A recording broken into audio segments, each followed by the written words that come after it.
Hey, what's up everybody? Kevin Cage back with another cryptocurrency update. Be sure to watch until the end and let's get right into it. So today I want to talk about XRP, the narrative that we're seeing across the board and for, what's to come regarding the United Nations, European Central Bank, etc. And then I also want to talk about another cryptocurrency that I personally like. I'm simply sharing information, trying not to shill it by any means. I do have high hopes for this asset. With that being said, none of this is financial advice. This is Algo from the Algorand Foundation. A lot of backing by MIT, one of the few currencies to obviously have a central bank digital currency being built upon it, as well as tons of backing and a variety of connections with some big industry players like Circle. So to kick things off, and again, this is in tandem. Again, XRP has its use case, whereas Algorand has its use case as well. Extremely scalable, proof of stake, and again, I'm really excited for what the future brings for these assets. All right, there's going to be a variety of winners, your micro caps, macro caps. I wish you guys well. Just want to talk about what we're seeing right in front of us. So, Rule XRP sharing this. Fed partners with MIT-based digital currency initiative to explore central bank digital currencies. Again, Forbes.com. As soon as he shared it, I knew it screamed algo. Of course, Matt here, he did post that Interledger Protocol family document a while back, if you guys remember that, showing the connections between XinFin and R3 and XLM and IBM, a variety of currencies, USDC with Algorand, even IOTA, a variety of currencies, and there's going to be many winners beyond that document as well, but just want to show you the connections in this small world. So again, he even goes on to show, again, digital currency initiative, MIT.edu, and shows that Silvio, the founder of the Algorand Foundation, is of course one of the collaborators. So just right on the website as well, dci.mit.edu/team. We can go right to the collaborators. Should be no surprise. Gentleman has, experience with, of course, engineering, cryptography. The thing I like about digital assets in particular, and the terminology is relatively easy to learn once you get past a certain threshold. For example, zero knowledge proofs.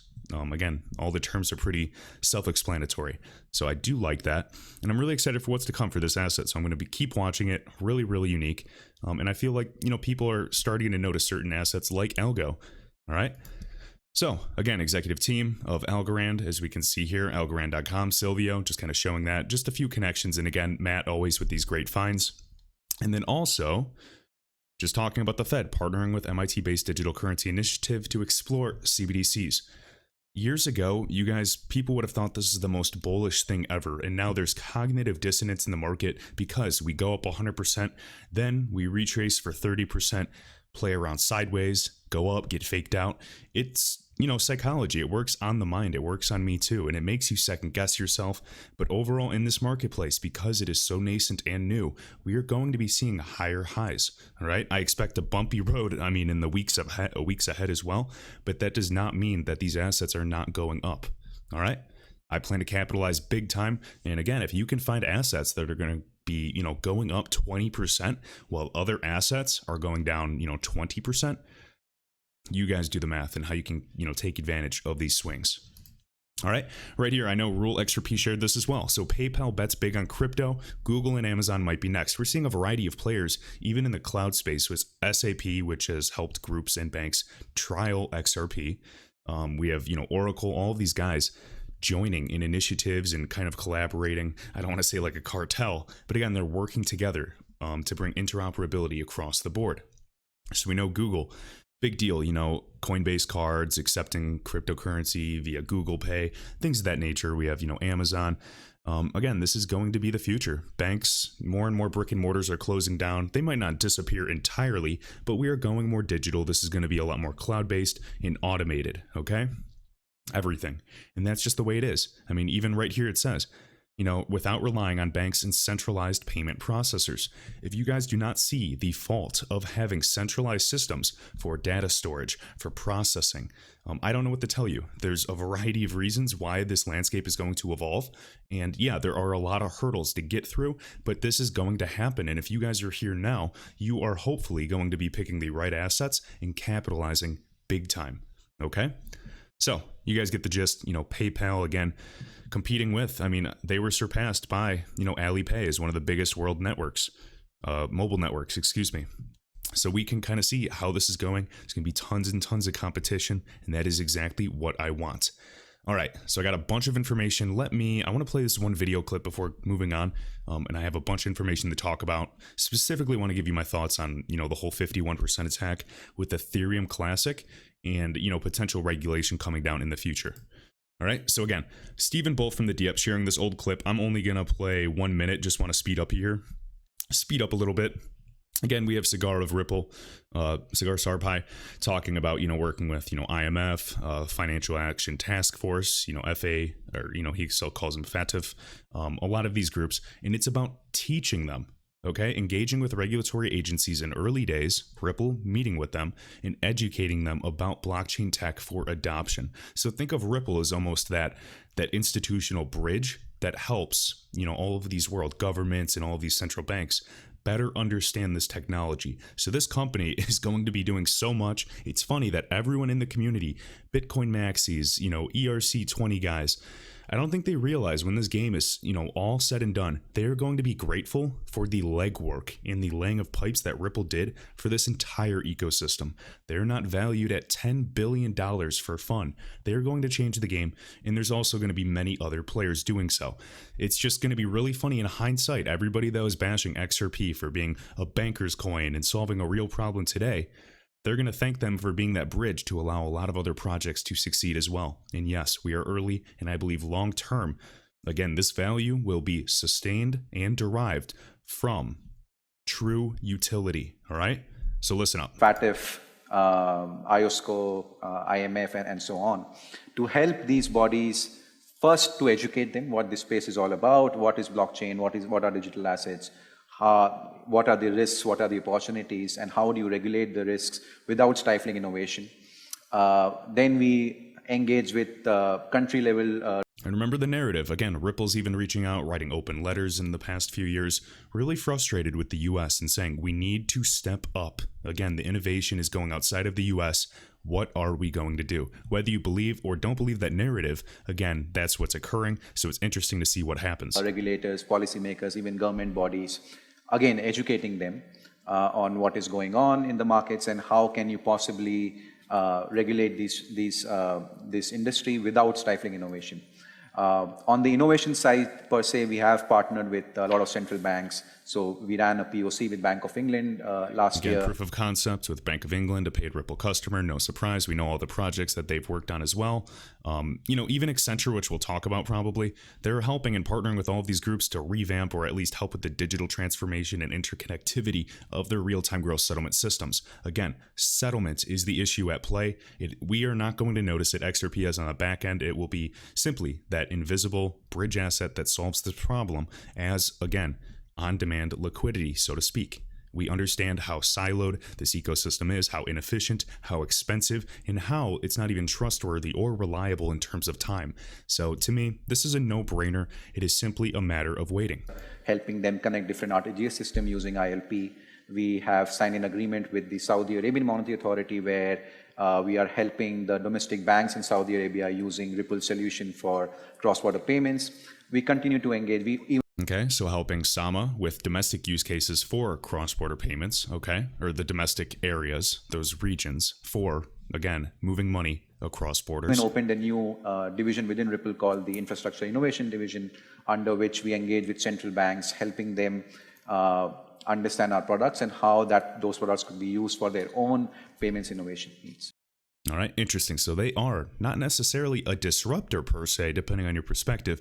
Ripple is an enabler, again, trying to bridge the traditional markets with what is coming. All right. So again, I think people in hindsight are going to be thanking Ripple for what they're doing, but we'll see. I'm sure many of you have different opinions than me. All right, right here, Standard Chartered, another RippleNet partner. We know their connections with a lot of the Chinese giants as well and their platform access. All right, digital assets, including crypto assets, are here to stay. The new asset class is transforming the financial services industry, especially in the way of transactions and settlements are done. Interesting. Again, settlement. That's all I'm looking at. Correspondent banking network is highly inefficient. We have CNBC chatting about this as well. In a world where central bank issues digital currencies, Bitcoin and Libra, my favorite, JK, may find a place. And again, guess who we have speaking here in this podcast? If you guys were able to listen to it again, Beyond the Valley, we have Dr. Rajan. And who is Dr. Rajan? He was the former Reserve Bank of India governor. And guess what? They're best buds with Ripple. Well, just for fun, as you guys know, even in 2019, he spoke at Ripple's annual event and obviously answering some very hard to answer questions, talking about the future of this asset class. And I am highly, highly convinced that he knows that XRP will play a role. Now, the question is, to what degree? Okay, you guys can speculate as you will. I'm just saying that I believe compared to a lot of other assets, the 5,000 assets, XRP should be one of those assets that stay. All right? Okay. So again, same narrative with Libra. Again, it's just a permission database masquerading as blockchain. It is not a true crypto asset. It's, literally just keeping track of IOUs. I'm not impressed by it whatsoever. Really just a white paper still, from what I know. Again, I'm not threatened by it.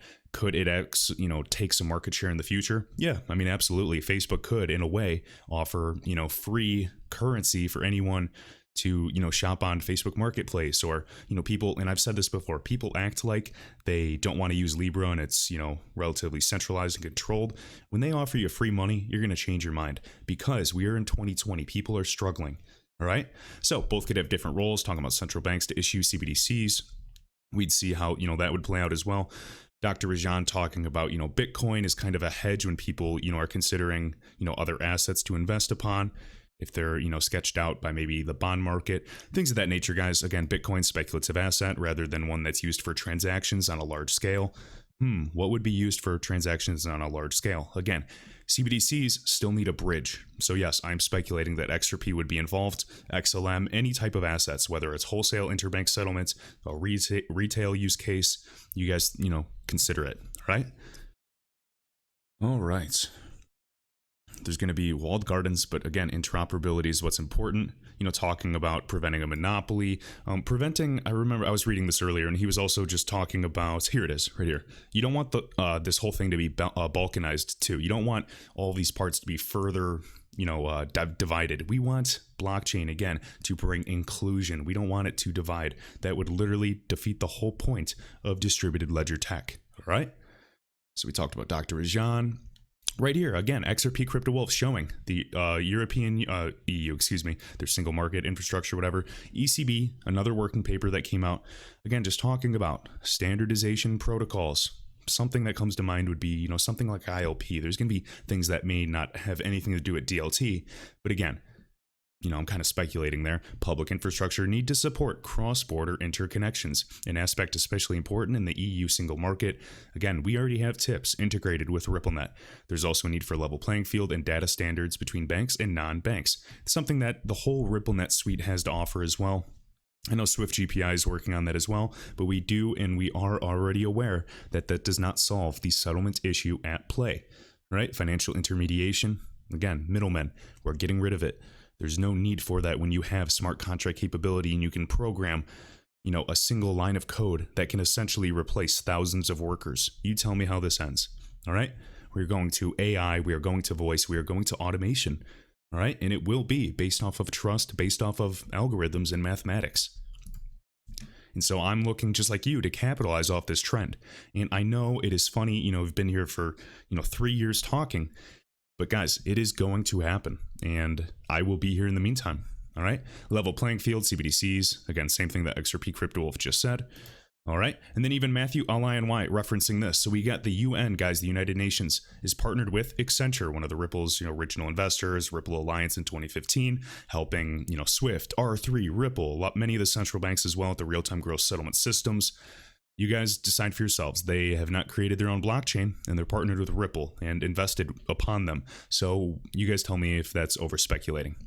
All right, and then also Dame Moore. Again, we have Darren Moore. He actually had a new video as well to kind of cover this if you guys want to check that out for yourselves. So again, UN, just another group. Little speculation there. All right. Now right here, guys, I know you guys have seen this recently by CoinDesk. Huge news with Ethereum Classic, ETC. So they've suffered their third 51% attack. This one reorganized over 7,000 blocks. Absolutely crazy that these assets, you'd expect when something is, suffering a 51% attack, that it would die and not come back, correct? Well, look where we're at. Still ranked number 30. Again, circulating supply, we have volume 600 million.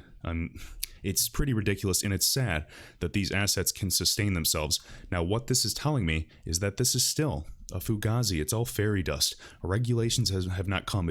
So I'm at a loss here, guys. I sincerely want to understand your thoughts on Ethereum Classic, suffering a third 51% attack and still rebounding, not even going down in price per se, not going back to, $5, anything. I want to know what you guys think. I'm going to be reading the comments and trying to just understand what the majority of you guys are saying and what perspectives could probably, ring true.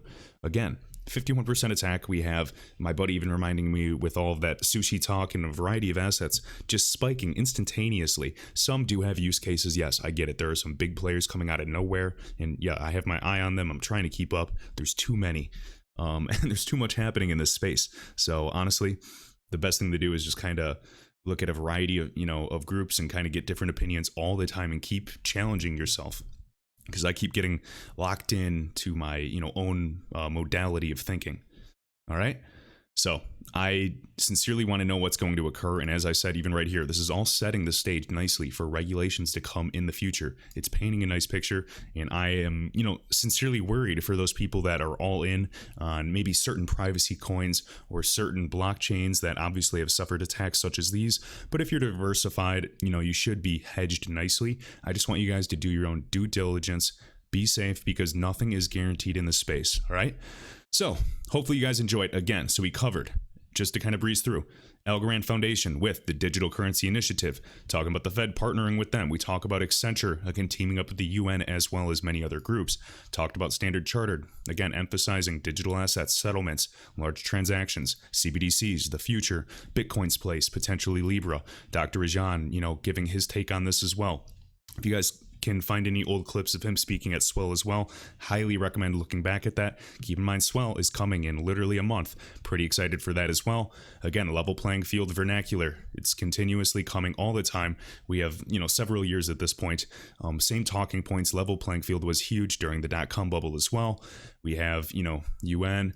We have ETC. You guys let me know and be safe as always. And I want to give a huge thank you again to my top channel supporters. Thank you guys for standing by my side throughout this, again, bear market. It will be well worth it. I appreciate it. And again, shout out to BMore1113, Mark Phillips, Lunar Phoenix, Jamie XRP, Crypto Beginner, Ken Melendez, XRP Holder 4, and all others. And I will see you in the next video.